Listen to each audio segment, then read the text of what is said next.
अभी दूसरा प्रश्न है, वो ऐसा है कि वो तो एक मैं इस बारे में आपको कुछ समझा सकूं इसलिए पूछा गया प्रश्न है कि हिंदू को मानते हैं कि कुरान शरीफ पढ़ने की कोई दरकार है।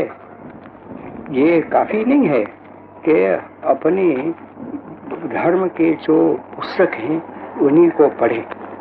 मैं आपको कहूँगा कि काफी नहीं है, किसी धर्म के लिए काफी नहीं है। जब तक मैंने मेरे धर्म के जो पुस्तक है उसके साथ साथ दूसरे धर्म के जो पुस्तक हैं वो नहीं पढ़े हैं तो मुझको मेरा धर्म का पूरा पता नहीं चलता। मेरा धर्म की तुलना भी मैं नहीं कर सकूँ। मेरे धर्म में कितनी बुराइयां पड़ी है या तो कितना अच्छा पड़ा है उसका भी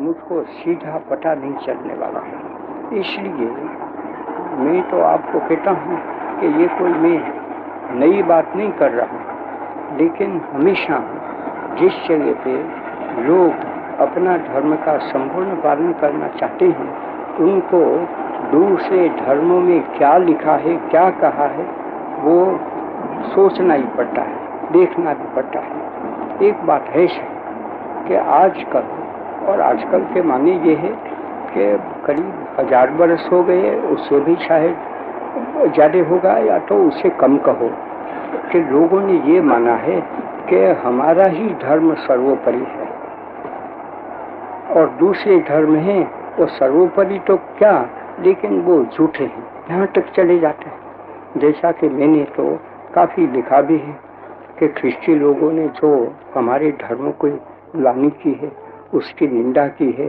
उनके हाथों के पुस्तक जब मैं यहाँ 96 के साल में आया था उस वक्त ले गया था मद्रास में। मैंने वो पुस्तक खरीद किए थे। मैं घूम रहा था उस समय में, मैं तो मुझको कोई पहचानते ही नहीं थे, तो निडर होकर जिस जगह पे जाना है वो चला जाता था और काफ़ी पैदल ही घूमता था।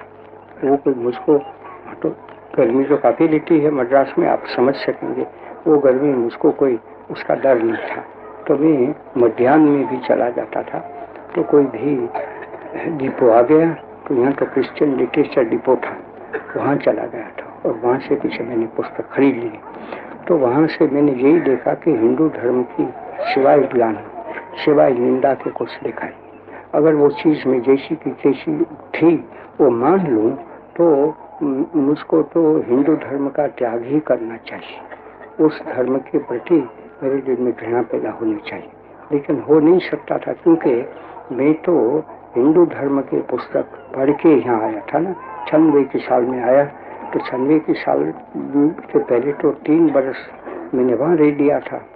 3 बरस से कुछ कम था दक्षिण अफ्रीका में, और वहाँ तो उस समय मैंने वकालत भी करता था। तो जितने ख्रिस्ती धर्म के पुस्तक मिल सके, मुसलमान धर्म के मिल सके, हिंदू धर्म के वहाँ मिल सके, वो सब मैंने पढ़ लिया था। तो वहाँ चला गया कि चलो ये देखें तो सही कि उसमें क्या है। तो सब ऐसी बात लिखी गई थी। इसी तरह से मैंने देखा है इस्लाम में भी। इस्लाम में जब हिंदू धर्म के बारे में मैं कुछ देखता हूँ तो हिंदू धर्म की निंदा ऐसा ही बन जाता है। क्यों कि वो मानते हैं कि नहीं, बस धर्म तो सच्चा एक इस्लाम ही है, धर्म तो सच्चा ख्रिस्ती मानते हैं कि ख्रिस्ती धर्म ही है, और पीछे हिंदू क्यों उससे बाहर ले जाए। तो हिंदू ने भी मानना शुरू कर दिया कि दुनिया में सबसे ऊंचा धर्म तो हिंदू है, तो पीछे मुसलमान धर्म का, ख्रिस्ती धर्म का जो कुछ दिखा जाए उसकी निंदा ही करना। देखो इसमें इतनी ऐब है, इस्लाम में इतनी ऐब है, लेकिन कुछ अच्छा भी है तो उसके प्रति हम अनादर करते हैं, उसके प्रति अपनी आंखों को बंद कर देते हैं। ऐसे मौके पर मुझको तो तुलसीदास जी का एक परम वाक्य है, वचन है, वो याद आता है कि उन्होंने तो क्या कहा है कि जड़ चेतन गुण दोषमय विश्व कीन्ह करतार संत हंस गुण गह ही पाए परिहरि वारी विकार। तो वो मैं तो हर वक्त याद कर लेता हूँ।